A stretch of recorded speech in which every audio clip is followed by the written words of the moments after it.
बारिश का कहर।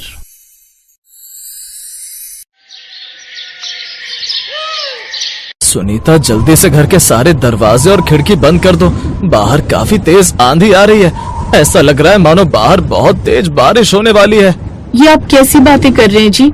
अगर बारिश हो तो हम लोग सोएंगे कहाँ? आप तो जानते हैं कि हमारी छत टूटी हुई है। एक तो ये ठंड, ऊपर से इस बारिश का कहर। भगवान जाने अब हम क्या करेंगे। यही तो मुझे भी समझ नहीं आ रहा। भगवान हम गरीबों को कुछ ज्यादा ही परेशानी देते हैं। गरीबों की बढ़ती गरीबी कम होने का नाम नहीं ले रही और अमीरों की अमीरी कम होने का नाम नहीं ले रही। अमीर लोग हम गरीबों को पैसा अपने घर और अपने बैंक बैलेंस में रखते हैं, लेकिन हम लोगों को पाई पाई के लिए तरसना पड़ता है। दोनों पति पत्नी आपस में बात कर रहे थे कि तभी उनके माथे पर बारिश की बूंदें टपकने लगती हैं। सुनीता और मनोज काफी परेशान हो जाते हैं। थोड़ी देर में आशा बाहर आती है और अपने बहू बेटों से कहती है, मनोज, अंदर पलंग के नीचे एक बड़ी सी पन्नी रखी हुई है। जा जाकर झोपड़ी की छत पर वो पन्नी बढ़ा दे। अगर वो पन्नी हमने छत पर नहीं लगाई तो ये बारिश इस ठंड के साथ हमें मार डालेगी। पापा, दादी बिल्कुल सही कह रही हैं। वैसे भी हमारे पास ठंड से बचने के लिए ज्यादा जुगाड़ नहीं, और तो और हमारे पास एक गर्मा गर्म कंबल भी नहीं है, और ऊपर से ये बारिश हो रही है, ठंड और बढ़ रही है। पापा, इसलिए जाकर जल्दी से छत को ढक दीजिए, ताकि ज्यादा न सही पर थोड़ा बहुत ही सही हम इस बारिश से बच तो जाएंगे ना। आप सब बिल्कुल सही कह रहे हैं। सुनीता, बाहर जो सीढ़ियाँ रखी हुई हैं, तुम उसे पकड़कर खड़ी होना, मैं ऊपर जाकर अभी छत को ढक देता हूँ। मनोज की बात सुनकर अब सुनीता मनोज के साथ बाहर जाती है और सीढ़ी पकड़कर खड़ी हो जाती है। मनोज भी अब अपनी झोपड़ी की छत को पन्नी से ढक देता है और नीचे घर में आ जाता है।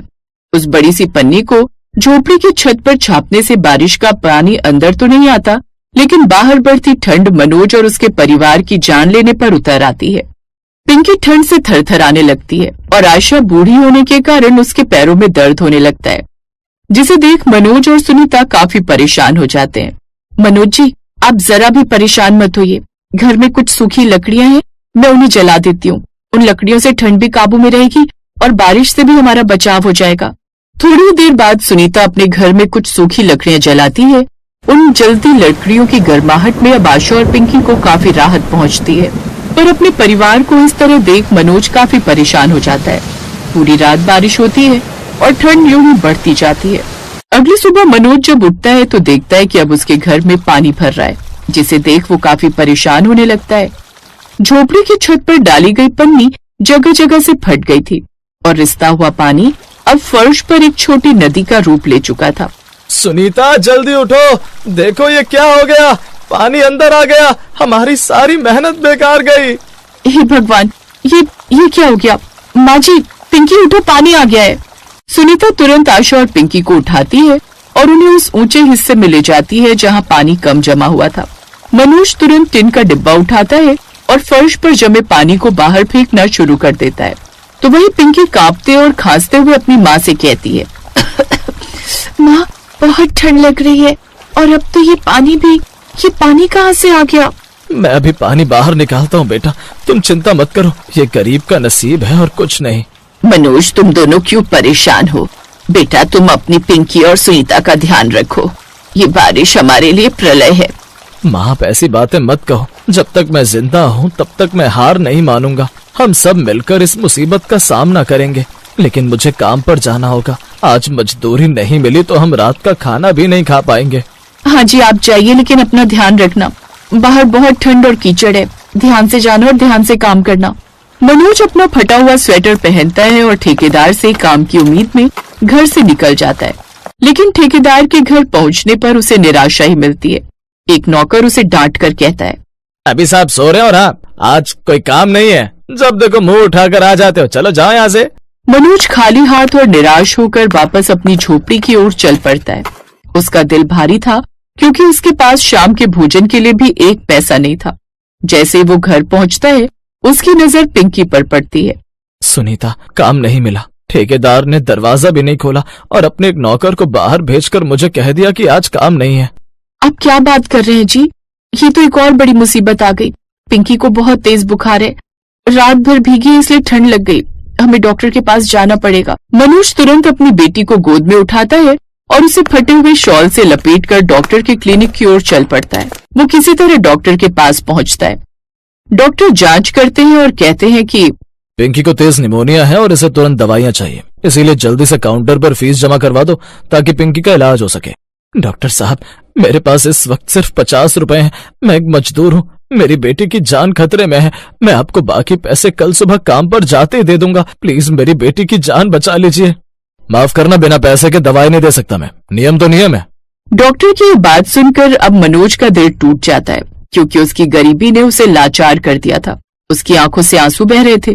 तभी क्लिनिक में बैठी एक अजनबी महिला ये सब देखकर डॉक्टर से कहती है, डॉक्टर साहब, आप अपनी फीस के चलते एक बच्चे की जान खतरे में डाल रहे हैं। खैर कोई बात नहीं, आप मुझसे फीस ले लीजिए और दवाई इन्हें दे दीजिए, क्योंकि उनकी फीस मैं दे रही हूँ। उस दयालु महिला ने 400 रुपए दिए और मनोज से कहा कि वो अपनी बेटी को दवाई दे। मनोज अब अपनी गर्दन उस महिला के आगे झुका देता है और उसका धन्यवाद करने लगता है। मैं आपका कर्ज कैसे चुकाऊंगा? कोई बात नहीं भाई, बस अपनी बेटी का ध्यान रखो, भगवान तुम्हारा भला करेगा। मनोज दवाइयां लेता है और तेजी से घर की ओर भागता है। उसे लगा कि दुनिया अभी भी दया और मानवता से खाली नहीं हुई है।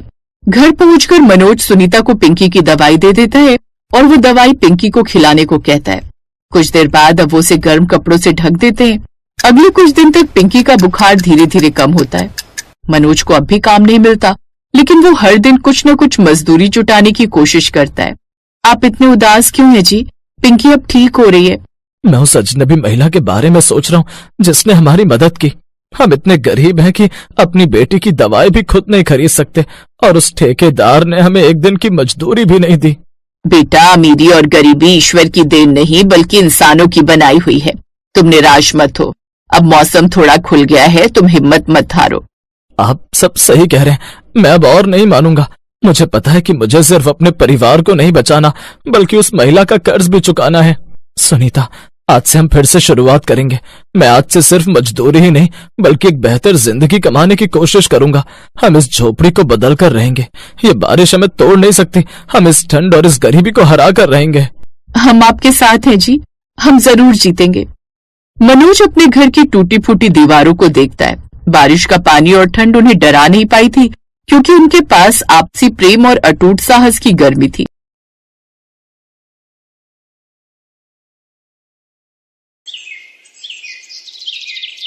कृष्णा देवी आज बहुत खुश थी, क्योंकि उनके बहू बेटे शहर से आए हुए थे।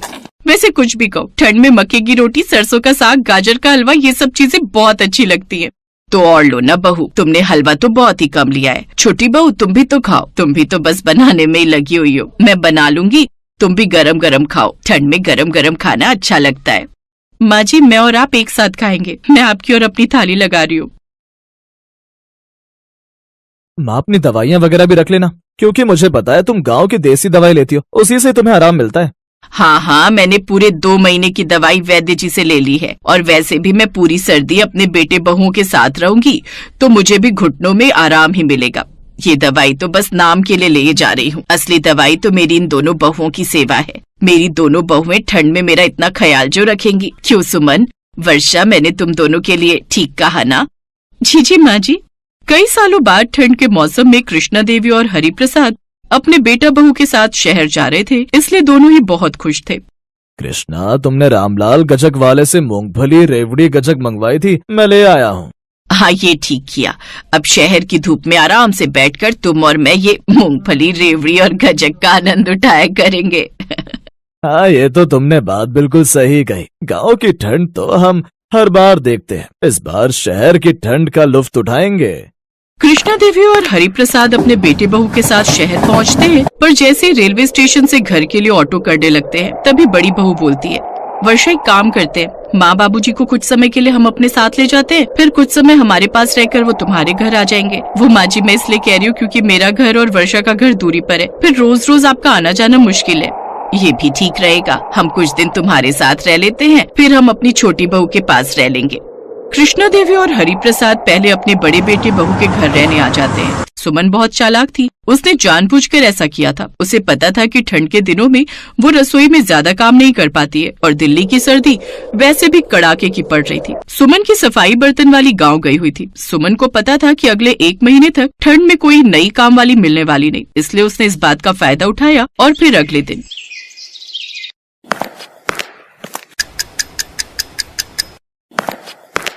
कृष्णा, सुबह सुबह इतनी ठंड में तू रसोई में क्या कर रही है? कुछ नहीं, बर्तन धोकर रसोई साफ कर रही थी। सुमन बता रही थी उसकी काम वाली 1 महीने के लिए गांव गई है। बेचारी सुमन सुबह सुबह उठकर ठंड में रसोई में काम करेगी, वो भी तो नहीं सही ना। सोचा मैं ही थोड़ा काम कर लूं, बहू के काम में हाथ बटा लूंगी। मैंने गैस पर आलू उबालने रख दिए हैं। सोच रही हूँ बच्चों को आज आलू की कचौड़ी बनाकर खिलाऊंगी। आज वैसे भी रमेश की ऑफिस की छुट्टी है। वो सब तो ठीक है, पर अपने घुटनों का भी ध्यान रखना। पता चला कि फिर से तेरे घुटनों में दर्द शुरू हो गया। सुबह सुबह पानी का काम कर रही है, बाहर देख कितनी ठंड है। तभी सुमन रसोई में आ जाती है। माँ जी, अरे आपने तो सारा रसोई का काम कर लिया। मैं तो सोच रही थी ठंड में उठूंगी और रसोई में ठंडे पानी में बर्तन करके फिर अपने लिए चाय बनाऊंगी। आपने तो बहुत बढ़िया कर दिया। आपके आ जाने से मुझे कितना सुख हो गया है माँ जी। अब एक काम करो, मेरे लिए 1 कप अदरक वाली गरम गरम चाय और बना दो। माँ जी, आपने जैसा गाजर का हलवा गांव में खिलाया था ना, आप बिल्कुल वैसा ही बना देना। बाबूजी, आप ना बाजार जाकर गाजर खरीद लाना, माँ जी हलवा बना लेंगी। माँ, तुम्हारे हाथ के आटे की पिन्नी बड़ी स्वाद लगती है, वो भी बना लेना। हाँ हाँ, क्यों नहीं, जरूर बना दूंगी। सर्दियों का जो भी सामान है, आटे की पिन्नियाँ, हलवा, गोंद के लड्डू, मैं ठंड में तुम्हारे लिए सब कुछ बना कर रख दूंगी, क्योंकि फिर छोटी बहू के घर भी तो रहने जाना है। क्या करोगे माँ जी? अभी कुछ दिन और यहाँ रहो मेरे पास, वहाँ तो एंड में जाना जब आप गाँव जाने लगोगे। इतनी ठंड में वहाँ क्या ही करोगे? उनके घर में तो धूप भी नहीं आती है, यहाँ तो आपको आंगन में भी धूप मिलती रहती है। कृष्णा देवी बेचारी भोली भाली थी।